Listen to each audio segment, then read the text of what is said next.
Good evening students, कैसे हो आप सब। मैं रोहित धीमान, आप देख रहे हैं easy way, A way of success. और इजी वे जो कि तैयारी कराता है बच्चों को गवर्नमेंट जॉब की।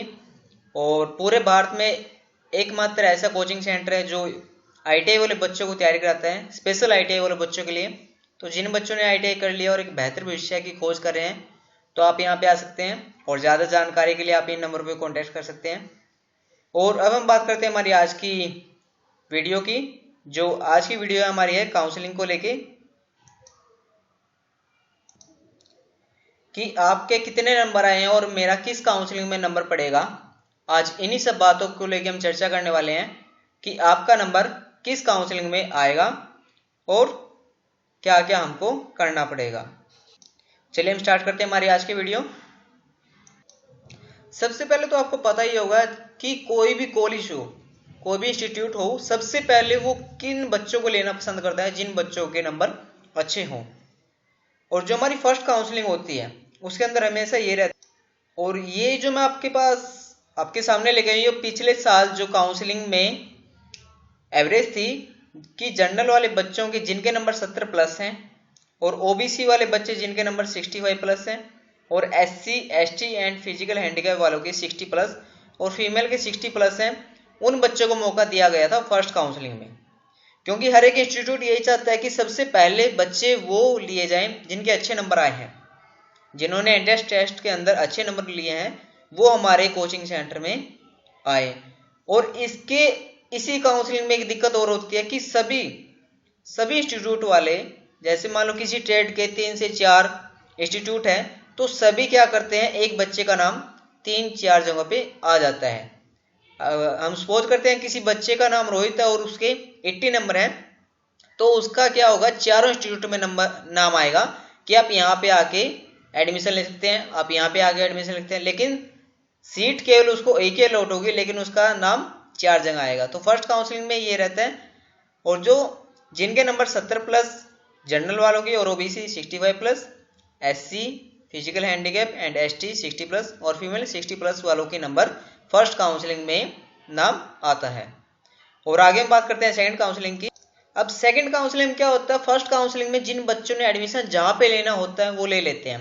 उसके बाद जो रेटिंग होती है, मार्क्स की वैल्यू होती है, वो थोड़ी डाउन हो जाती है। तो जनरल वाले 65 प्लस आ जाते हैं, 65 से ऊपर जितने मर्जी हो उन सबका नाम, जिन्होंने एडमिशन नहीं लिया है वो सेकंड काउंसलिंग में आ जाते हैं। OBC 60 plus, SC physical handicap and ST 55 plus और फीमेल वालों का भी 55 प्लस नंबर जिनका रहता है उनका नाम सेकंड काउंसलिंग में आता है। और इस बार भी थोड़ा सा कंडीशन वही रहती है कि जिन बच्चों ने पहले एडमिशन ले लिया है या उन्होंने अपनी मर्जी छोड़ दिया, तो उनका नाम भी कई बार इस लिस्ट में आ जाता है। और आगे हम चलते हैं, आगे बात करते हैं हम थर्ड काउंसलिंग की। थर्ड काउंसलिंग के अंदर जो जनरल वाले बच्चे हैं उनके 60 प्लस मार्क्स वालों का नाम आता है, ओबीसी 55 प्लस और एससी पीएच एंड एसटी वालों का 50 प्लस और फीमेल के 47 प्लस हो जाता है। ये जो रिकॉर्ड दिखा रहा हूँ आपको, ये पिछले साल के अकॉर्डिंग है, लेकिन अब की बार आपको पता है कोरोना है, और कोरोना केस के अंतर्गत आते हुए कई बार बच्चों ने एग्जाम भी नहीं दिया, और इसका जो टाइम पीरियड है सीआई टेस्ट का, वो भी कहीं ना कहीं डिले होता जा रहा है। तो इस कारण ये भी हो सकता है कि जो कंपटीशन है एडमिशन लेने का, वो भी थोड़ा सा कम हो जाए। और आगे हम बात करते हैं कि असल में होगा क्या, जब इंस्टीट्यूट 3 काउंसलिंग करा लेता है और उनके पास फिर भी सीट खाली रह जाती है, तो कई बार वो डीजीटी क्या करता है, अपने तरफ से ही फोर्थ काउंसलिंग को मंजूर करता है और उसकी डेट आगे दे देती है काउंसलिंग की, जिसको हम बोलते हैं fourth counselling and fifth counselling कई बार होती है। वो किस कारण से होती है, कई बार सीट खाली रह जाने के कारण। अगर सीट खाली रहती है तो फोर्थ काउंसलिंग होती है, नहीं तो अगर रूल के अकॉर्डिंग देखा जाए तो 3 ही काउंसलिंग होती है। उसके बाद एक अलग काउंसलिंग होती है जिसका नाम है स्पोर्ट काउंसलिंग। स्पोर्ट काउंसलिंग का मतलब ये होता है कि पहले आओ पहले पाओ। जैसे कि कई बार क्या होता है, किसी इंस्टीट्यूट के अंदर सीटें खाली रह गई हैं और अब वो क्या करते हैं, लास्ट में एक स्पोर्ट काउंसलिंग के लिए फॉर्म भराते हैं बच्चों से, जिन बच्चों ने एग्जाम दिया है। तो वो क्या करते हैं कि वहां पे किसी ट्रेड की 10 सीटें खाली रहेगी, तो वहां पे क्या करते हैं, वो फार्म भराते हैं, और जिस भी बच्चा पहले आ गया उसको वो क्या करते हैं, वो सीट अलॉट हो जाती है। लेकिन कई बार ऐसा होता है जहाँ पे 10 सीटें खाली हैं और कैंडिडेट 20 हो जाते हैं, तो वहाँ पे वो चीज़ देखते हैं कि एंट्रेंस टेस्ट के अंदर किसके नंबर ज़्यादा आए थे, उनको वो मौका देते हैं।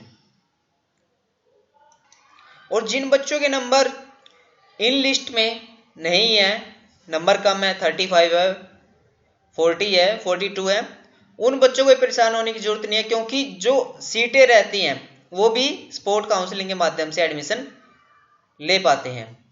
तो परेशान होने की जरूरत नहीं है। ये पिछले साल की जो रेटिंग है उसके अकॉर्डिंग मैं बात कर रहा हूँ, और आपने देख लिया होगा कि आपका किस काउंसलिंग में नंबर आ सकता है, तो बिल्कुल ही परेशान नहीं होना है। और इस प्रकार से जो CITES में एडमिशन लेने की प्रक्रिया है वो चलेगी। तो आज के लिए बस इतना ही। आगे मिलते हैं नेक्स्ट क्लास में कुछ अलग वीडियो के साथ, अलग नॉलेज के साथ। तब तक के लिए धन्यवाद।